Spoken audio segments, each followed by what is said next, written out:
வெட்ட நெல்ல இருக்க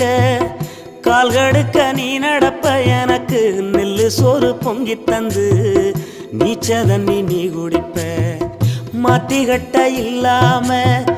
விதியேன்னு நீ இருப்ப எனக்கு சேப்பு கட்டி வச்சிருந்து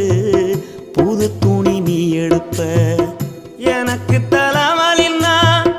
கண்ணீரை நீ வடிப்ப ஊருப்பட்ட சாமி கும்பிட்டு திருநீரு நீ முடிப்ப என்ன தேச்சி தலை சீவி பள்ளிக்கு அனுப்பி வைப்ப சாயங்காலம் வீடு வந்தா வாரி நட்டி முறிப்ப உத்தமிய நாம் படிக்க நீ ஓடானி தெஞ்சியம்மா உத்தமிய நாம் படிக்க நீ ஓடானி தெஞ்சியம்மா ஒத்த கல்லு மூக்குத்தியத்தான்